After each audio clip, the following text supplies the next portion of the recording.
Olá, espectadores. Hoje a gente tem aqui um Expert Talks muito especial. Hoje a gente tem aqui o José Simão, da ES Brasil. A gente vai falar um pouco aí sobre a ES, uma empresa aí que muito demandada pelos nossos investidores, uma boa pagadora de dividendos e também tem alguns prospectos aí interessantes na parte de crescimento e em energias renováveis. Olá, Simão, tudo bom? Tudo bem, Vlad. Muito obrigado pelo convite, pela oportunidade de falar um pouco da empresa aí. Legal. Então, acho que a gente podia começar falando um pouco sobre o que é a empresa, né? Que área na energia elétrica, né? Todo mundo sabe que ela participa do setor elétrico. O que ele faz exatamente, né? E puder falar um pouco. Acho que sim, é bacana. A gente tem alguns poucos slides só para dar um pouco mais, ficar mais visual o panorama da empresa. A gente é uma geradora, então, uma empresa 100% renovável, uma geração hídrica, eólica e solar. A gente tem as três fontes renováveis no nosso portfólio. Nesse slide a gente mostra dois gráficos de pizza ali. O primeiro, 5.2 GB, que é um número importantíssimo. Isso é o tamanho do nosso portfólio atual. Tá? Uma empresa que está entre as maiores geradoras renováveis do país. Desses 5.2, mais ou menos metade é hídrica, tá? Que a empresa nasceu hídrica e cresceu adicionando fontes solares e eólicas. E hoje a gente já tem metade hídrica e metade solar e eólica. Tá? E o nosso pipeline, que é o perspectiva futura, novos projetos que a gente tem a desenvolver, soma 4 GB, também é um tamanho bastante importante, dos quais 60% são eólica e 40% são solares. Tá? Então, a gente vai falar um pouco de estratégia, mas nosso negócio é muito criar uma plataforma renovável no Brasil, crescer adicionando fontes eólica e solar. Tá? A gente tem hoje uma coisa que a gente se orgulha bastante é o perfil ESG da companhia. A gente é novo mercado, somos a única empresa do setor elétrico na América Latina toda a termos o AAA do MSCI, que é um rating super importante do ponto de vista de práticas ESG como um todo, pelo terceiro ano consecutivo. Então a gente acabou de anunciar no Código de Resultados, pela terceira vez que a gente ganha esse carimbo, e a gente se orgulha bastante disso. No próximo slide, a gente mostra um pouquinho do que a gente fez ao longo do tempo. Né? Acho que é importante mencionar, a empresa nasceu hídrica, tá? Ela nasceu em 99, se não me engano, ano que vem a gente faz 25 anos aqui. A ES faz 25 anos no Brasil. E a gente nasce, então, com 2.7 GB de capacidade instalada puramente hídrica, tá? E fica até 2016 com esse portfólio. De 2017 para frente, a gente teve uma estratégia de começar a crescer com outras fontes para diversificar o risco do portfólio. Pensem que as fontes renováveis são muito complementares entre si. Então, a chuva e o vento são muito, né? Quando chove, não venta e vice-versa. E a solar é uma jogada mais de intradia, dentro do dia, um perfil de geração que é muito focado na hora do almoço, que quando o sol está mais alto, enquanto a eólica tem mais perfil de geração para o fim do dia, para a noite. Tá? Então, horas do dia ou meses do ano, as fontes renováveis se complementam entre si, e daí nossa estratégia de crescer trazendo elas, né, agrupando elas dentro do portfólio único. Então, aqui esse slide tem bastante informação, mas a gente nasce com 2.7 GB na estratégia a partir de 16.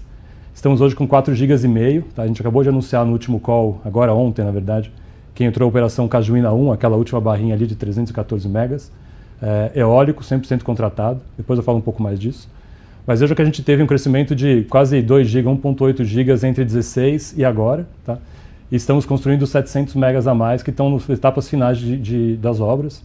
E que entra em operação totalmente até o primeiro semestre do ano que vem. Então, a gente, quando eu mencionei 5.2 GB, 700 estão em construção, 4.5 estão em operação já. Tá? E nesse crescimento aí que vocês tiveram bastante, né, esses quase 1.800 mega, tudo vocês construíram do zero ou vocês compraram ativos de outros? Boa pergunta, e aqui a gente mostra um pouco, esse gráfico tem várias dimensões. Vejam que as cores são, o que é M&A está em azul, o que está em verde são greenfield, que são construções que nós fizemos.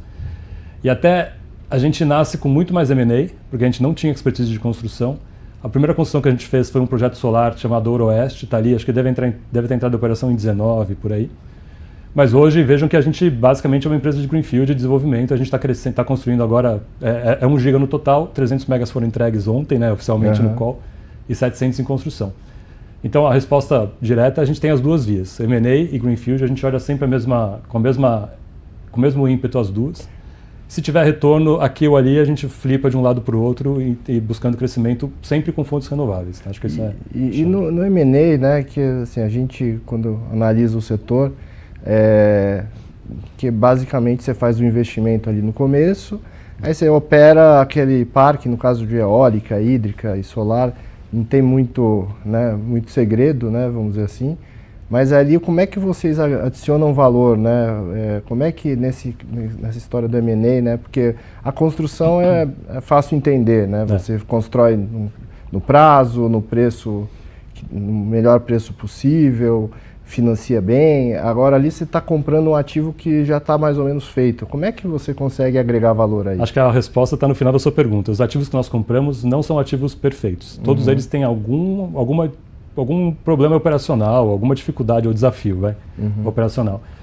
Todos eles, tá? Desde Alto Sertão 2, Guaimbê, Ventos, cada um tem seu ponto de melhoria.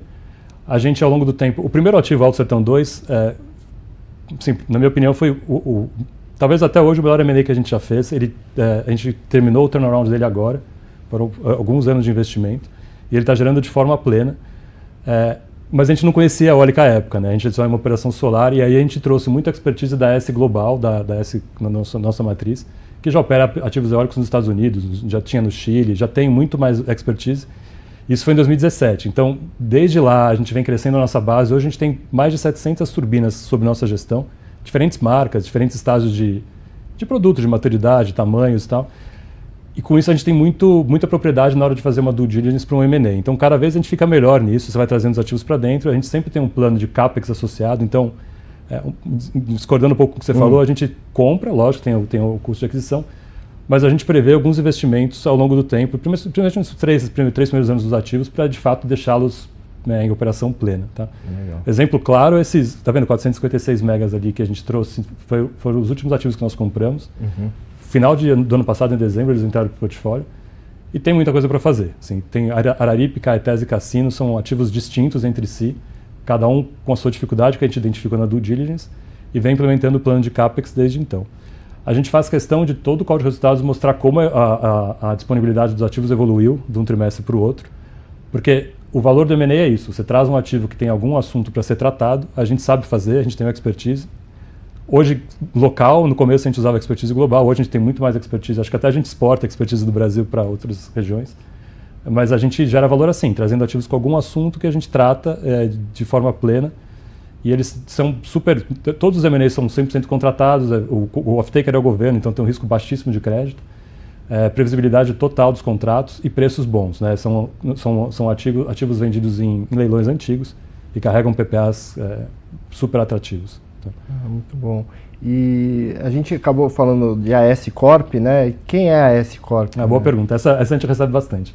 O nosso controlador tem 47% da companhia, tá? O restante está sendo tradeado em bolsa.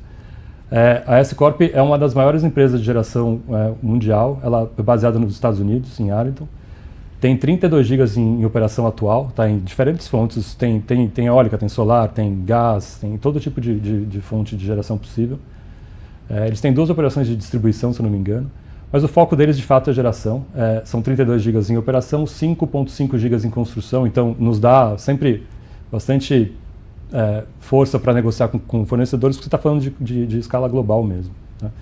E a AS tem uma contribuição muito importante para a gente, que é com tecnologia. Eles valorizam muito isso, eles têm uma área específica lá, trazem muita startup para o portfólio, avaliam, depois compram startup ou fazem IPO, já aconteceu algumas vezes.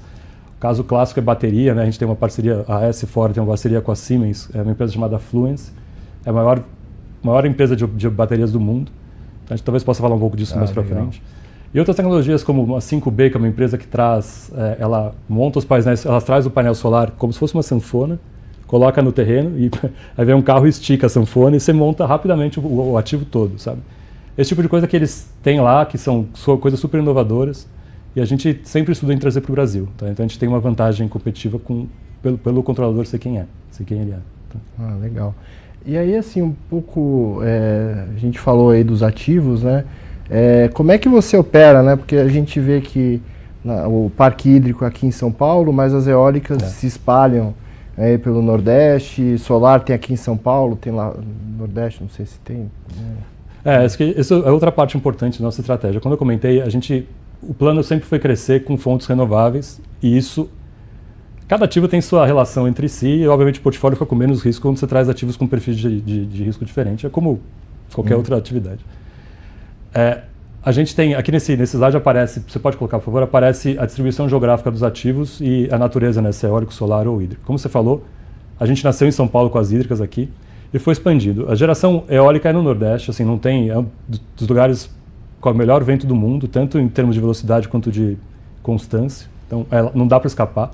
A gente tem uma operação menor eólica no Sul, mas isso tem se provado muitíssimo valioso. Por exemplo, cenário de El Niño ou Laninha. A gente vê que a geografia dos ativos eólicos também nos deixa mais robustos em termos de geração. Alto Sertão 2 é o ativo que está mais para baixo da Bahia, mais próximo do Sudeste. Ele não sofreu com Laninha e está bem estável no El Niño. Os parques de cima, eles sofreram mais, tinham velocidades menores ano passado. Esse tri não, mas assim, a gente vinha observando velocidades maiores, consequência do El Niño. Então, a disposição geográfica das fontes, além da natureza delas, também faz parte da nossa estratégia de diversificação. Né?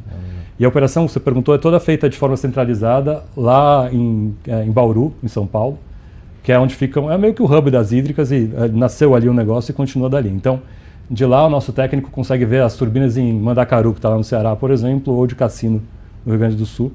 Opera de forma remota e uma coisa que a gente viu que dá muito valor é que ele consegue comparar os KPIs dos diferentes parques e entender o que está funcionando num parque e no outro. E isso gera melhorias, a partir das melhores práticas que você consegue acompanhar em tempo real ali. Então, de fato, além de ser mais econômico, você põe o time de operação todo aqui num lugar só, ele gera bastante insight para a operação, tá, para o dia a dia. A gente se orgulha muito de ter esse centro. Acho que talvez tenha sido dos primeiros a ser centralizado e operado de forma remota. Hoje acho que todo mundo deve ter, mas assim, na época foi uma conquista. E vocês, porque isso até um ponto de energia eólica, a questão do OEM ser feito pelo fabricante ou ser feito pelo próprio dono do ativo, como é que isso acontece com vocês? Eu vou separar em M&A e os greenfields, tá, o que a gente está construindo.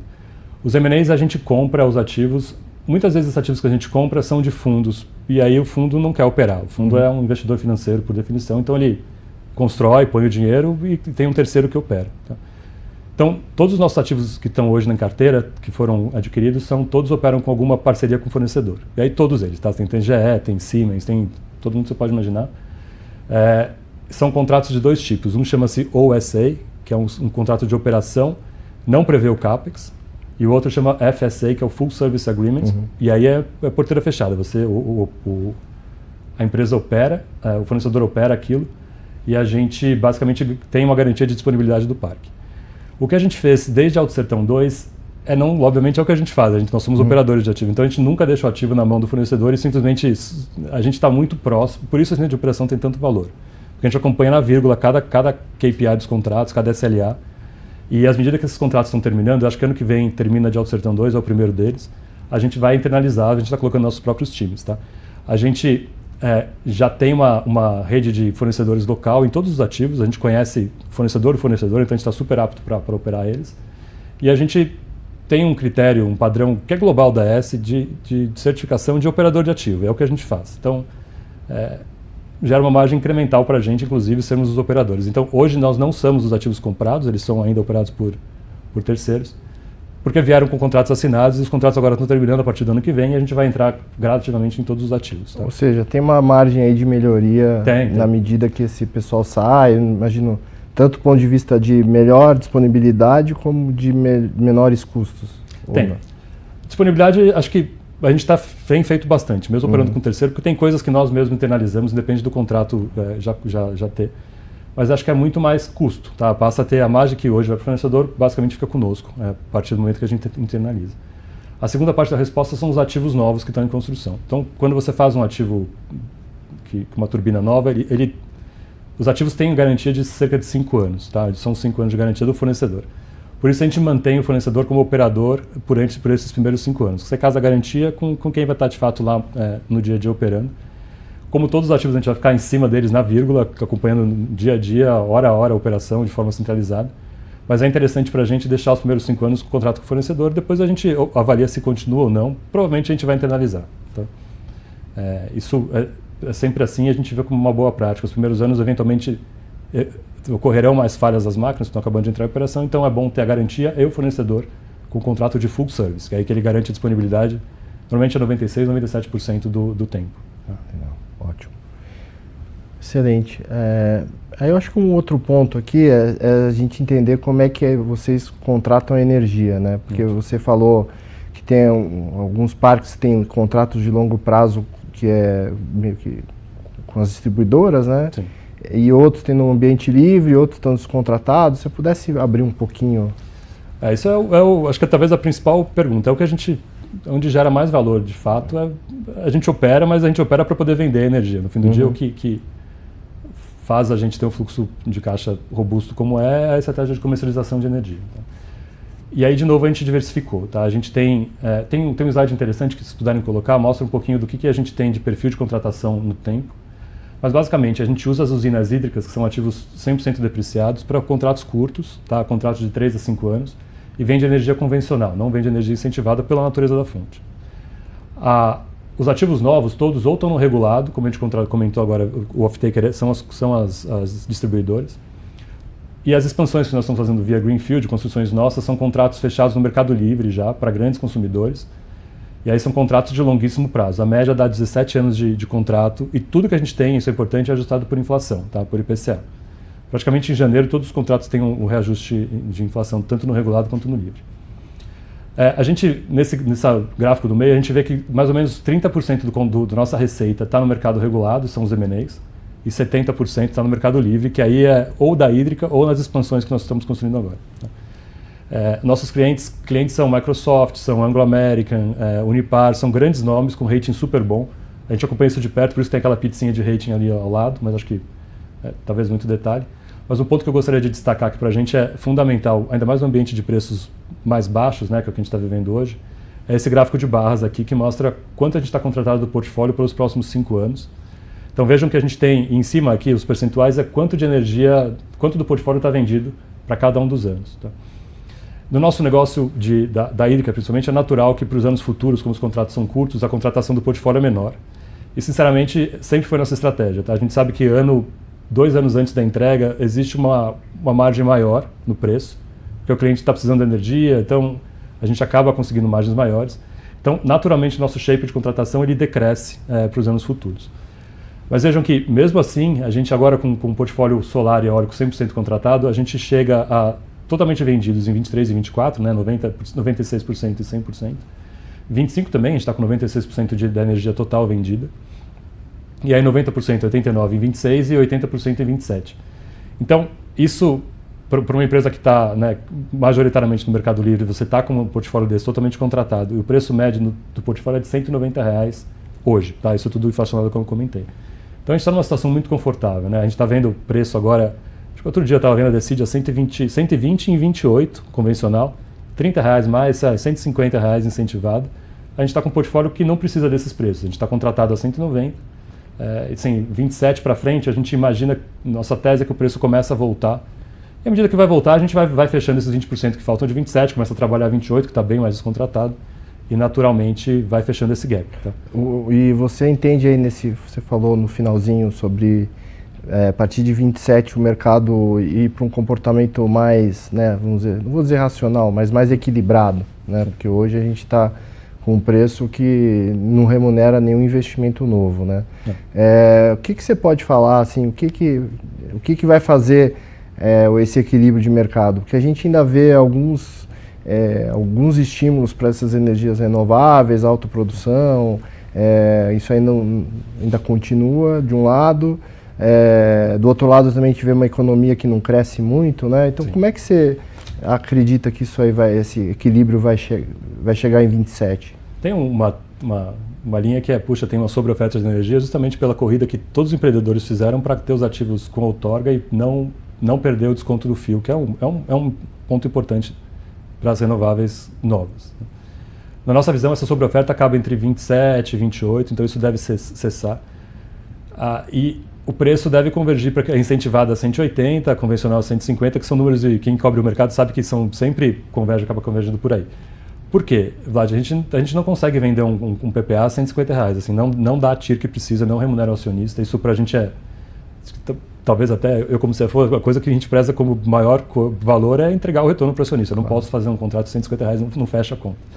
Assim como a gente, todos os nossos pares têm modelos muito parecidos, métricas de retorno eu espero que são similares.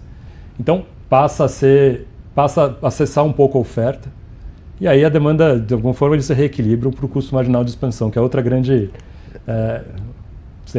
visão mais setorial que deve se convergir para lá. Tá?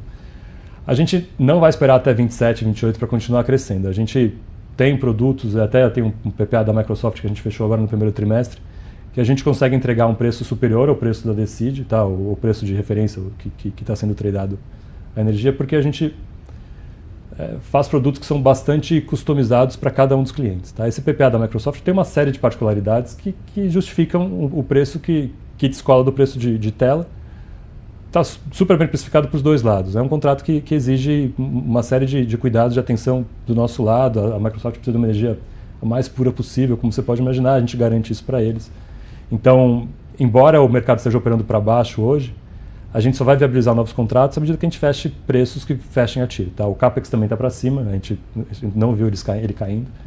O custo de funding estava ameaçando, a B estava ameaçando a fechar, agora voltou a abrir de novo, então a gente não consegue viabilizar projetos com R$150 de preço, acho que isso é claro.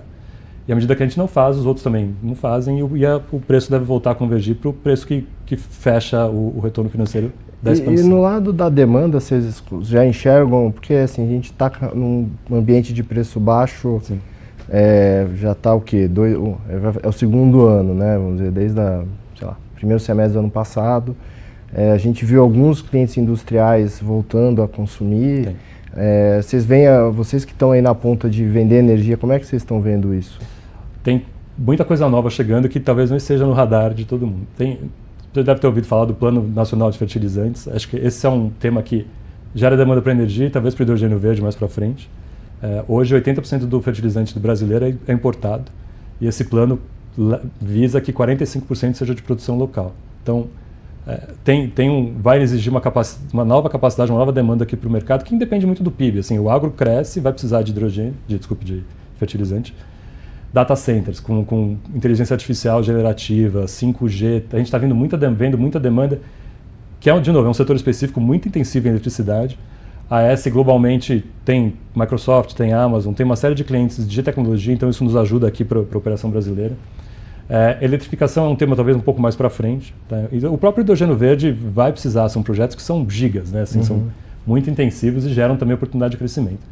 Então, tem vias que não são são mais talvez de evoluções de nichos específicos do que crescimento do PIB como um todo, que a gente, por ser uma operação 100% renovável, tem vantagem para poder atender. Muitas vezes as empresas que estão, principalmente tecnologia, têm essa meta de contratação de energia renovável e eles têm um tema que não sei se você já ouviu, mas de adicionalidade. Então ele precisa comprar uma energia de um parque novo, né?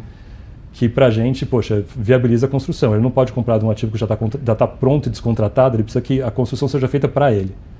Isso tem cada vez mais valor e é esse tipo de nicho que a gente atua, tá? Para descolar um pouco do oceano vermelho ali e ficar num ambiente mais saudável.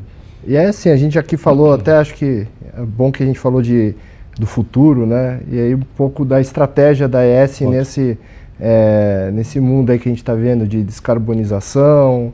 De um lado, a gente vendo demanda por energia, né, eletrificação e vários outros processos, inteligência artificial. Se pudesse falar um pouco aí o que a AES está fazendo para explorar, tanto do ponto de vista dos ativos, né, a gente também falar um pouco aí do varejista, né, acho que tudo isso é interessante. Dos ativos, assim, a gente está estudando bastante agora, talvez a inteligência artificial ajudando no trading, que é uma atividade, assim, muito interessante, que a gente tem muito ativo na base e pode eventualmente aumentar a nossa operação. Manutenção preventiva, tem muita utilização de inteligência artificial. São projetos que a gente está olhando no momento. Tá? Mas assim, o varejista que você perguntou, ele tem muita parte de digitalização para trás, né, do processo que o cliente acaba não vendo, porque é uma escala que não se compara com a operação que a gente tinha até agora, que é uma operação muito mais de atacado. Hoje a gente tem acho que são cerca de 200 clientes no portfólio de atacado. Acho que são cerca de 350 no varejo já. Tá? E o varejo tem como 75 megawatt médio, ou seja, naturalmente o varejo são tickets menores e mais volume. A gente fez um esforço muito grande desde 2019 para preparar a companhia por trás, né, para o back-office. Então, tanto o processo de contratação com a equipe de vendas que cobre o Brasil todo, né, nós somos uma operação de geração mais pontual, mas a equipe de vendas do varejo cobre toda a geografia do país.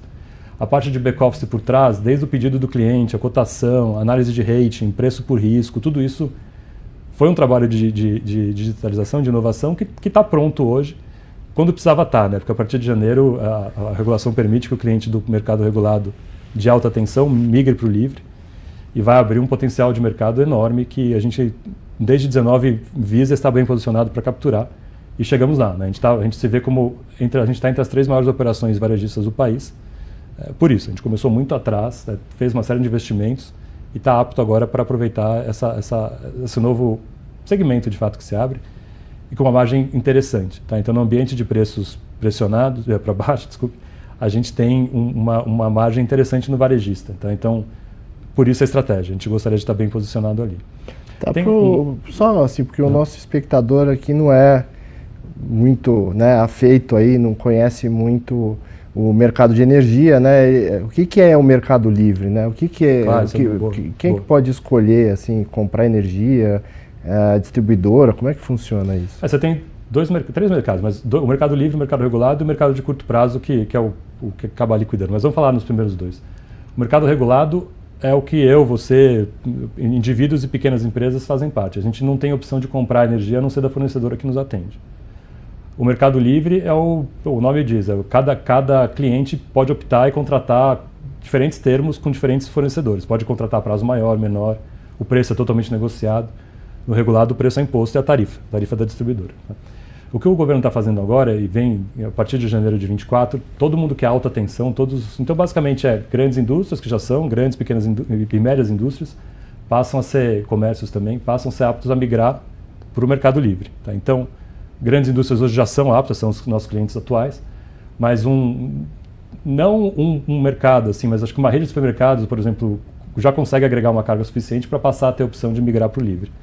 E aí o que ele vai fazer? Ele tem a opção de procurar cotar energia com diferentes fornecedores, nós entre eles, e vai optar por que for mais barato, com prazo que ele achar que faz mais sentido. Tem serviços que a gente agrega, que também faz um pouco de diferencial. E aí a expectativa é que em 26, isso não está aprovado, 24 está aprovado, mas 26 e 28 ainda há discussão da regulação permitir que em 26 todos os consumidores, todos os não residenciais, mas todo o resto do público migre para o livre. E em 28 todos, eu, você, qualquer clientes individuais, inclusive, passariam a ter a opção de migrar para o fornecedor que ele achar que faz sentido. Tá? E aí para o cliente final é super interessante porque ele passa a ter preços menores. Só que ele vai ter um trabalho que hoje ele não tem de cotar, de entender o que são as diferentes ofertas. Mas muitos mercados do mundo já são assim e dá super certo. E como é que vocês se preparam para isso, né? Porque você vai dar, de uma certa forma, você está dando crédito, né? Uma coisa é você dar crédito para uma empresa que fatura milhões, outra coisa para uma conta de, sei lá, 30, 40, 50 mil reais. Essa foi a última coisa que a gente desenvolveu agora dentro das etapas para nos deixar pronto para a abertura do mercado, agora em janeiro de 24. Essa foi a última perna. No cliente grande, o atacado, ele normalmente deposita a garantia, a gente fica com 3 meses de conta, por exemplo, como garantia. Uhum. Mas um cliente menor não quer esse tipo de obrigação. Então, o que a gente fez? A gente desenvolveu um produto que basicamente vê quanto a mais eu deveria cobrar de cada cliente, mas é pouco, tá? Um valor que a gente coloca em cima do preço de energia, para de fato adequar aquele preço para o cliente, dado que existe uma probabilidade de um default. Então, com isso a gente prepara já a companhia para uma probabilidade de algum dos clientes que estão contratando, alguém não vai pagar, mas a gente está respaldado porque a gente cobrou um pouquinho a mais de riscos semelhantes. Tá? Então, é uma dinâmica muito diferente. A gente não tem como estratégia atuar no cliente final, quando abrir o cliente de residencial, não é o nosso foco. A gente vai continuar em clientes maiores, mas o varejista acaba pegando um pouco onde a gente vai entrar. Tá? Mas é isso, a precificação passa a ser em reais em cima do preço de energia, ao invés de pedir uma garantia, 3, 6 meses de garantia, uma fiança, algo do tipo, que é outra realidade. Né? Ótimo. E aí agora, assim, você até mencionou no começo da apresentação sobre o pipeline, e vocês têm aí cerca de 1.000 megawatts em construção. Um pouco esse crescimento aí que a gente conversou, né? Como é que vocês estão desenvolvendo isso? O que vocês pretendem fazer? A gente terminou agora, vai terminar Tucano e Cajuína 1 e 2. São as etapas que a gente está terminando Tucano até o fim do ano, Cajuína 2, Cajuína 1 foi entregue ontem, Cajuína 2 praticamente até o final do ano vai estar quase pronta, vai ficar um pouquinho para o primeiro semestre do ano que vem, pouco. Tá? Então vamos falar que no primeiro semestre a gente está 100% construído. A gente tem Tucano 2, que é uma expansão natural de Tucano, e Cajuína 3, que seria a próxima expansão de Cajuína. O que é bacana desses projetos? Cajuína 3, o fator de capacidade é de 63%, assim, é um negócio difícil de encontrar, né? Ainda mais com conexão, do jeito que está, um projeto que está bastante competitivo. Tucano é por volta de 50%, mas também é um bom projeto. O CAPEX desses dois ativos a gente já fez, porque quando a gente construiu Tucano e Cajuína, a gente está construindo as máquinas mesmo, que são 70% do CAPEX, para o que está vendido, porque já tem contrato de energia assinado. Mas tem muita sinergia em você fazer a subestação para o complexo todo, linha de transmissão dentro do parque, estradas, já tem uma infra básica feita tanto para Tucano quanto para Cajuína. E a gente fechou esses contratos de CAPEX para esse pedaço, que é um pedaço menor, mas que já está feito, antes da pandemia. Então tem preços bastante competitivos, muito melhores do que se fosse fechar hoje, pela inflação e pelo tema que teve um estresse na cadeia produtiva que até hoje não foi embora. Então a gente tem dois produtos competitivos, Tucano e Cajuína, que são, a gente continua olhando o mercado e tentando fazer novas vendas. A gente comentou Microsoft, foi um contrato que nós trouxemos logo para o portfólio, buscar algo nesse sentido, mas assim, eu comentei, vou só insistir, desde que a TIR seja o que a gente exige, claro. Tá? Então, a gente não tem pressa de vender, a gente não tem, uma meta de contratação, não, a gente sempre trabalha, lógico que a gente quer crescer, quer continuar diversificando o portfólio, mas a gente preza pelo retorno, tá? E aí o retorno pega o CAPEX, que é um CAPEX que ainda não cedeu, né? As solares a gente viu começando a ceder, mas as eólicas ainda tem um preço que voltou pouco desde a pandemia, e o custo de financiamento, custo de capital, que também está esticado. Então, tudo isso faz parte da conta da TIR do projeto. Tá? Então, a gente segue olhando. Acho que você passou brevemente por isso, mas o produto que tem mais tração hoje é a autoprodução, de fato. A gente foi, se não o primeiro, um dos primeiros players a oferecer isso. São produtos complexos, são 7, 9 contratos por acordo. Né? O cliente vira sócio do ativo. Isso zera risco de contraparte, que o cara é sócio do empreendimento. E interessante no modelo de autoprodução é que o cliente ele coloca equity, né, ele ajuda a pagar o CAPEX, mas em contrapartida, quando ele recebe a fatura, ele tem uns 60, 70 reais a menos de custos, porque ele não paga uma série de encargos do setor, encargo de segurança de sistema, então ele tem, na ponta dele, se eu vender um contrato a 180, ele está vendo 110, 120 reais, que assim, faz muito sentido. Tá? Então esse é o produto que a gente vê que tem mais tração nas discussões do comercial. Legal. Então, hoje em dia, a gente pode dizer que o foco é essa autoprodução. Autoprodução. E aí essas outras vertentes que a gente comentou também de crescimento do mercado de energia. Do mercado do varejista é outro tema. É menor, mas é um tema que, como é o mercado que vai se abrir, o crescimento vai se dar de forma exponencial ali. Aí você falou um pouco do custo de financiamento, né? Como é que a empresa se financia para todas esses investimentos que estão sendo feitos? Também eu vi que as próprias aquisições, vocês usam empréstimos, né? Como é que hoje a empresa está endividada? Eu imagino que com a entrada em operação isso aí vai dar vai ficar já dentro de um patamar bem confortável para vocês. Pudesse falar um pouquinho de financiamentos? Não, perfeito. Acho que a gente tem uma alavancagem hoje consolidada de 5,6 vezes dívida líquida EBITDA. Tá? Assim, não é pouco, é um tema que, para mim, é prioridade, olhar isso com calma.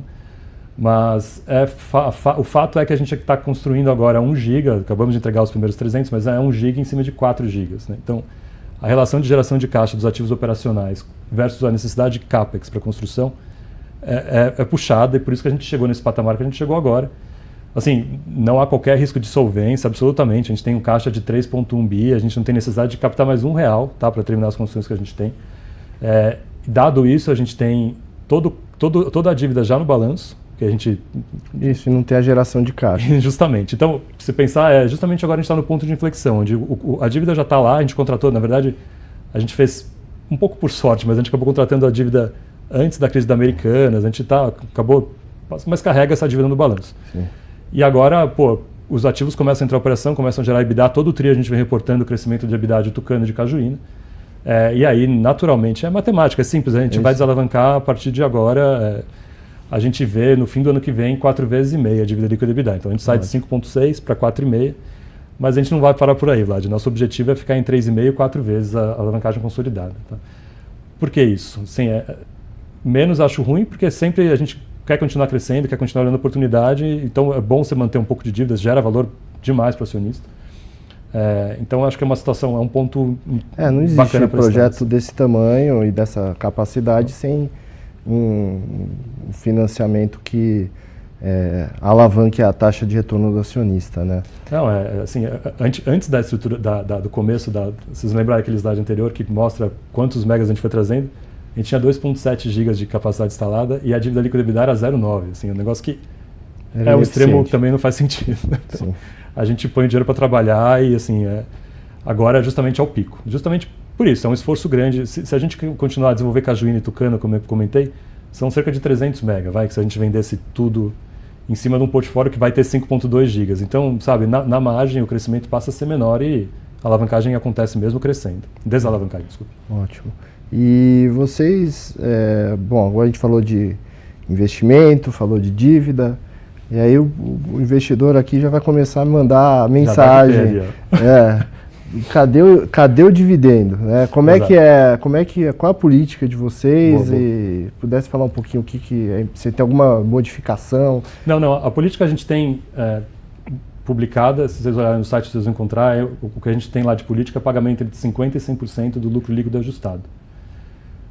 Agora, na situação atual, com uma alavancagem de 5,6 vezes, a Selic começou a reduzir, mas está em patamares bastante elevados ainda, a gente vê que é melhor para a companhia, para todos da companhia, manter a distribuição na parte mínima da política, manter em 50%.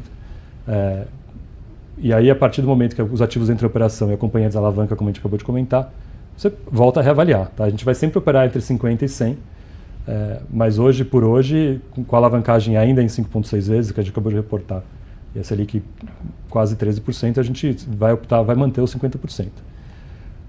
Ano que vem, à medida que o projeto está gerando caixa, está em operação, as dívidas a gente está quitando, o serviço da dívida reduz também pelo custo do CDI, IPCA, a gente reavalia, mas a gente vai sempre ficar entre 50% e 100%. Ok. Tá?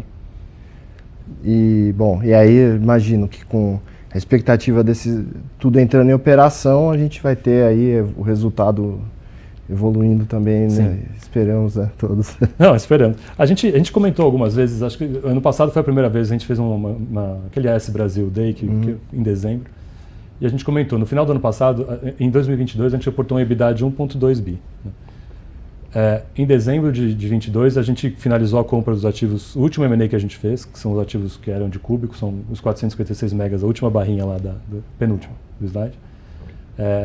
E a gente agora vai terminar a Tucano e Cajuína, que são 1 giga de ativos eólicos totalmente contratados, isso é importante. Então, se você somar o M&A de dezembro de 22, com 12 meses de operação de Tucano e Cajuína, a gente espera uma geração de EBITDA a mais de 850 milhões de reais. Tá? Então, isso eu insisto muito porque está 100% contratado. O M&A é vendido no regulado, então a gente é aquilo. E o Greenfield também, está tudo vendido. Então, tem um EBITDA de 850 milhões de reais contratado que vai se materializar quando as obras terminarem. Isso é dado, assim, isso não tem muita discussão. Tá? E dali a gente espera continuar crescendo, ou com crescimento, ou com a melhora da operação dos ativos que a gente já tem em portfólio, que é o que eu comentei do aumento da disponibilidade. Tá. Isso também vai nos desalavanca. Né? Acho que uma geração de caixa maior com os ativos atuais é mais EBITDA sem dívida incremental. Então, no-brainer continuar fazendo. Então. Tá ótimo. Bom, aí assim, a gente antes das perguntas, né, a gente já veio aqui que tem algumas perguntas aqui até bem interessantes.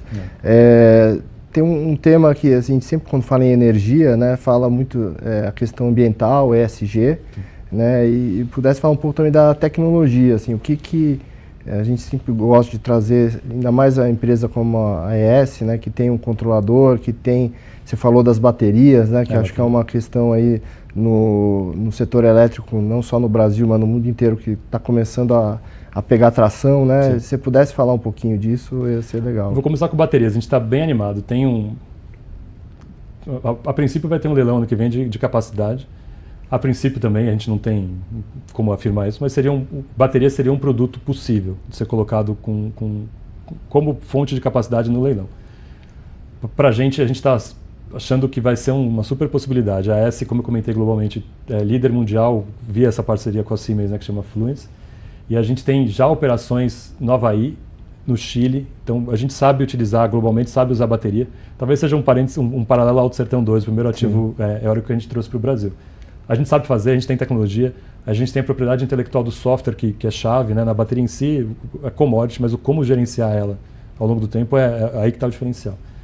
Então, poxa, pode ser que seja uma oportunidade de um novo produto que se viabilize com esse leilão que está para vir aí de capacidade em 2024. Nada certo, a gente também não tem mais informação do que isso, mas a gente está olhando de perto porque para a gente tem um diferencial competitivo de know-how da tecnologia. Então, acho que isso é importante. As tecnologias dos ativos que nós estamos construindo hoje são bem interessantes. Tucano, a turbina é um aerogerador de 6,2 megas, acho que talvez onshore é o maior que exista, é uma tecnologia que vem offshore para onshore. E Cajuína são 5,7 megas, tá, também de capacidade instalada por ativo. Só a comparação, o Alto Sertão 2, que é aquele que foi o primeiro que a gente adquiriu, cada turbina gera 1,7 megas, então é outra referência. Aliás, até por curiosidade aí dos nossos espectadores, talvez, assim, qual é o tamanho, né? Quem viu um parque antigo e vê um parque novo, a mudança de tamanho é surreal. Eu não sei, as máquinas de Alto Sertão 2, eu não sei o tamanho, mas essas que a gente está construindo agora tem 115 metros, 120 metros de altura, a parte principal, e cada pá lá tem 84 metros de comprimento. Então, quando você transporta, elas são fabricadas em Pecém, lá pela Aeres, e vão, por exemplo, para o Rio Grande do Norte. A logística para transportar cada pá é um negócio assim, que a Polícia Federal de cada estado para. Assim, é uma coisa que é muito grande. Ótimo. Por isso que são máquinas que geram tanta energia de forma, né, cada uma tem tanta potência assim. E cada vez mais, você falou o fator de capacidade aí de 63 lá. É inacreditável. Assim, eu lembro que quando eu comecei no setor era 30, 35 eram os melhores parques aqui no Brasil. Aí foi para esses 40, 50, agora a gente tem esses parques. Não, e mesmo, independente da tecnologia, nos Estados Unidos, né, onde a gente tem outras operações, sei lá, é 30 e poucos por cento. É outra referência, é muito distante. Por isso que o Brasil, o controlador vê com tantos bons olhos o Brasil. Assim, é um mercado muito grande, muito potencial de crescimento. Tem grandes clientes globais que estão aqui no Brasil, que valorizam o nome da AES globalmente, como a Microsoft, eu vou insistir que foi um contrato mais recente. Capacidade de crescimento incrível. Então, é 100% renovável, vejo, a regulação é uma regulação estável, né, que, puxa, é um país que para a AES é um dos poucos países que eles acreditam como crescimento no portfólio global deles. Você falou, 25 anos, né, agora, ano que vem são 25 Olha anos. Aí. Muito bom. E aí, um pouco do ESG, né? Sim, acabei não falando, né? Sim, para a gente é um tema, eu não vou falar que é o DNA, porque isso é super clichê, mas é o que a gente é uma operação 100% renovável. Então, a parte do sustentabilidade, do E, naturalmente a gente tem. Onde a gente tem gasto mais, a gente gastou bastante tempo, bastante esforço no G, na governança, então a gente fez a migração para o novo mercado, que foi, não tem nada melhor para ser no país. A gente tem no nosso conselho 5 membros independentes dos 11, tá? Então é outra métrica positiva. Então acho que do ponto de vista de governança não tem muito mais o que fazer. E agora o tema tem sido social. Esses, como eu comentei, Tucano e Cajuína são ativos. Imagina transportar, como a gente não causa impacto na comunidade local, transportando uma pá de 84 metros. A operação, as usinas geram barulho, sim, tem algum impacto, querendo ou não, são operações muito grandes. Então, a gente tem gasto muito do nosso esforço pensando no ISD, menos no E, porque já é dado. Sim. O G a gente já fez o trabalho, acho que não tem muito mais o que fazer.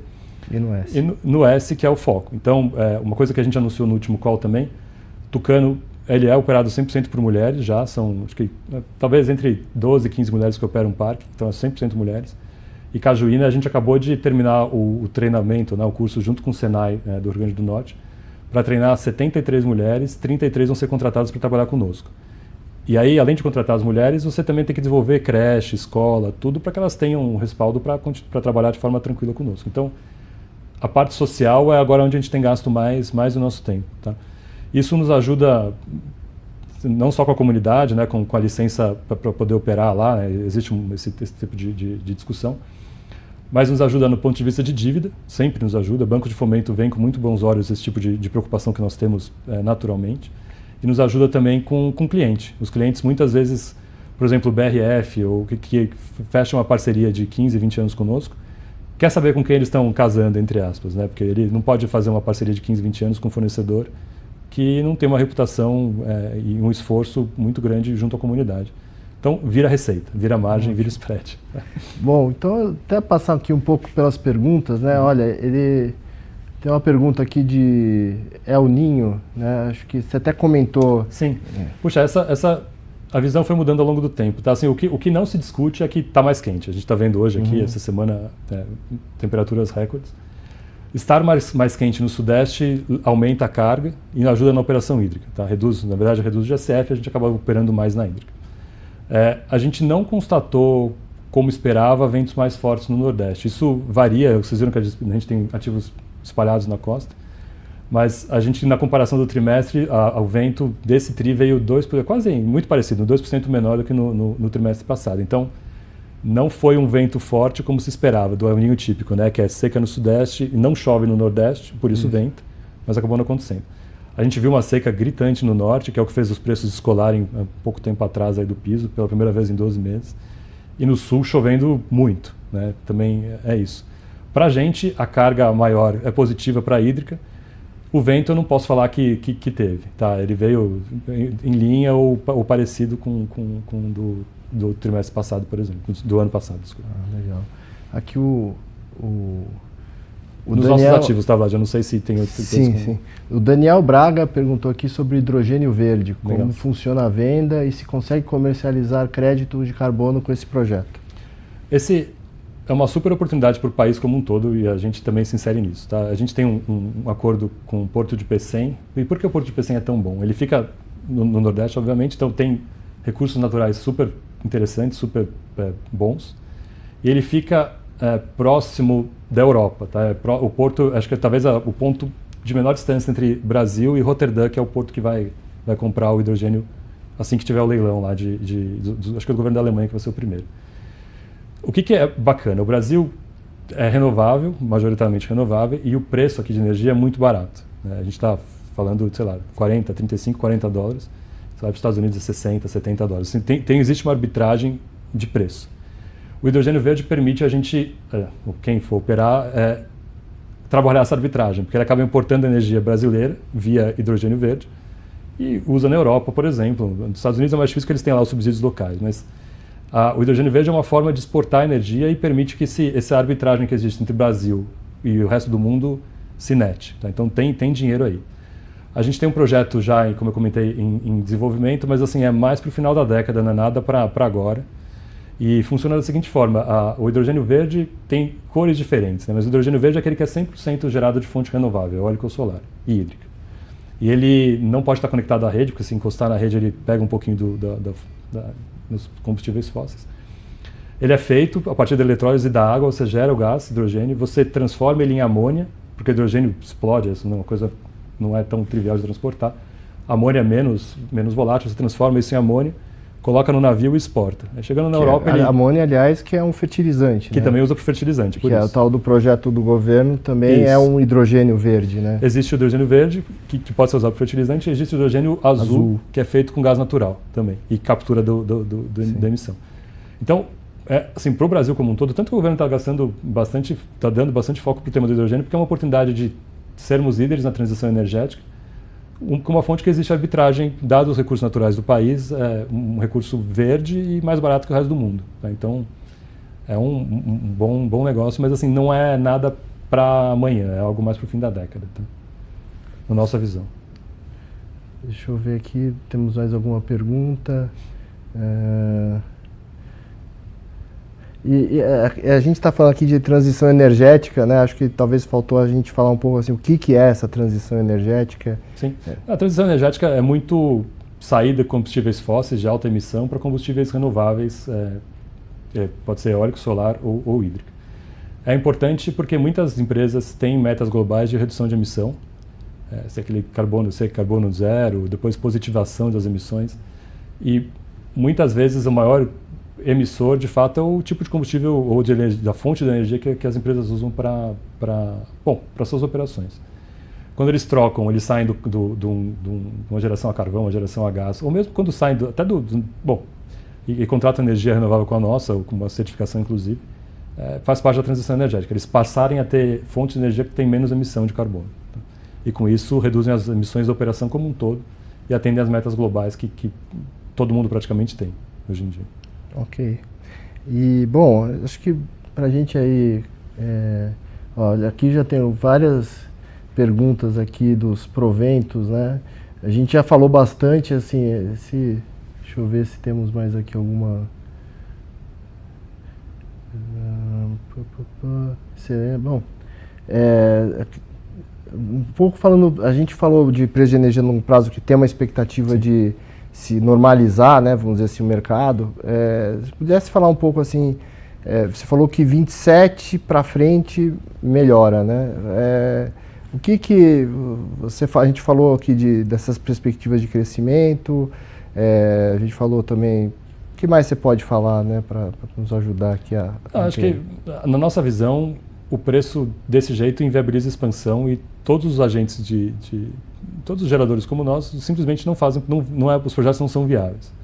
Então a gente imagina que os 180, 200 reais são preços que fecham a conta, tá? E aí numa situação de custo de financiamento melhor, que vai vir, já está chegando, faz todo sentido continuar a expansão. Por isso, a oferta vai cessar agora. A gente está vendo, a gente, por exemplo, fechou um PPA esse ano e esse que a gente está construindo aqui, esse 1 GB, a gente fechou em 2020, 2021. É um ritmo muito diferente de crescimento, porque o preço parava de pé na época e não para de pé hoje. Tá? A não ser que a gente tenha esses contratos específicos como o da Microsoft. Então, a gente imagina um preço aí de 180 a 200 reais da convencional, um spread de 35, 40 reais, e você vai lá, 150, 160 para a energia convencional. Desculpa, incentivada 180 a 200, a convencional uns 150 a 160 reais. Tá? E é isso, como eu comentei, a gente está super bem contratado, a gente não tem pressa de vender novos contratos só se fechar a TIR, se tiver retorno, e vender energia do portfólio a gente não tem pressa, a gente está numa situação confortável, esperando o preço começa a voltar, a gente vai e faz algum movimento de venda. A gente fez alguma coisa recentemente, você viu que teve aquele spike no intraday lá, que bateu 300 e poucos reais. A gente, obviamente, tem uma trading e capturou um pouco disso. Tá? Então, é muito estar próximo do mercado. É um mercado bem volátil, né? Eu tinha um chefe que brincava que o PLD é algo... é mais volátil que carvão, petróleo, um negócio que é incrível. Né? Legal. Bom, acho que do nosso lado aqui, a gente acho que foi de forma bem abrangente em todos os aspectos da empresa. Sim, as perguntas também que a gente cobriu todas. E acho que queria agradecer mais uma vez. Eu não sei se você quiser falar concluir aqui acho que mais uma vez agradecer. Assim, para mim é um prazer falar sobre a empresa. A gente acabou de divulgar o terceiro TRI. Para a gente foi muito importante a entrada em operação de Cajuína 1, esses 314 megas. É um grande marco e acho que mostra que de fato a gente termina esse ciclo de crescimento e vai ter uma geração de caixa muito mais forte porque os ativos estão totalmente contratados e a desalavancagem vai vir aqui. Eu vejo que muitas perguntas são da alavancagem. Também é um tema que a gente observa muito de perto. Então, talvez uma fase nova que a gente abre agora a partir desse terceiro trimestre. Tá? Então, obrigado pela oportunidade de poder divulgar isso aqui para todos vocês. Nós que agradecemos. Até mais, espectador. Esperamos aí para o próximo Expert Talks.